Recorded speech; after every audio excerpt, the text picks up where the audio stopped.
LakelandCarKeys.com. Currently working on an early 2000s Ford Escape. This was an all keys lost situation, and I was able to use my Lishi direct reader, get cuts 1 through 6 out of the door.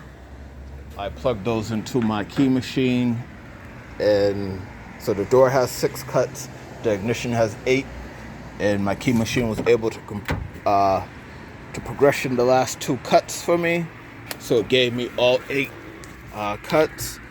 I cut a make a key blade just to verify that it did turn in the ignition. So on these earlier model Ford Escapes, they use a very uncommon key, which I believe is the H84. It looks kind of like the old glass chip 4C keys, but it actually has a different transponder in it. I'm going to see if I can reuse that first emergency blade that I cut with a universal chip. If that fails to program, I will program this is the correct key with the transponder already in it.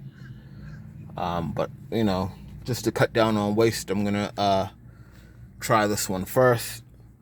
So I already went in with my Autel KM100 and did the auto VIN. We're going to select Ford. All right, it gives me the VIN number. So up on the dash, right about here, it's kind of hard to see, but the theft light is flashing. So once we get that to stop flashing, we know our key programming was either successful or it wasn't. I'm gonna go ahead and click Ford. Oops, let me go back.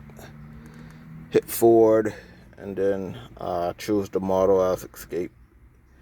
And this, I believe, is in between 01 and 04.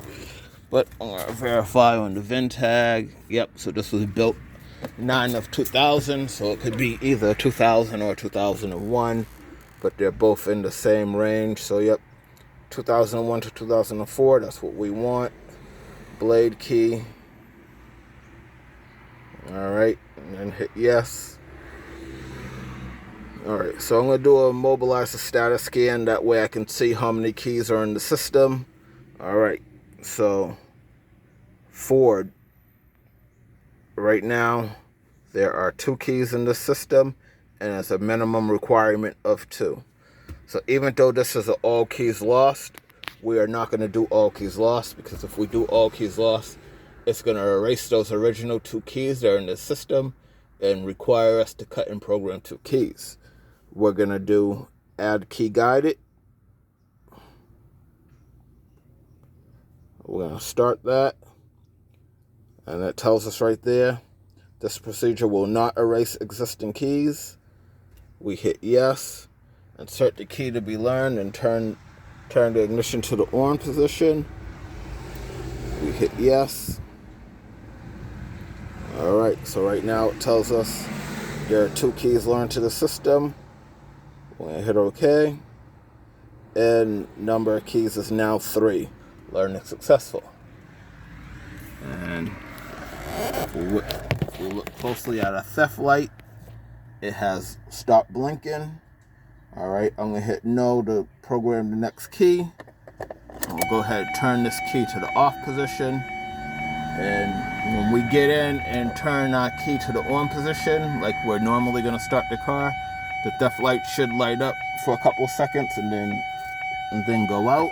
So I'm gonna turn the key to the on position, and it has gone out. And the vehicle starts up.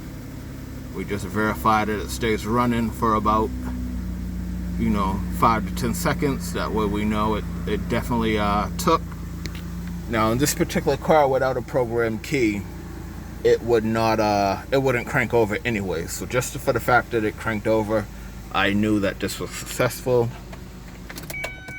So now I can just go ahead and glue this chip into the case, glue the case together, and the customer will have their key and they'll be good to go. All right, LakelandCarKeys.com.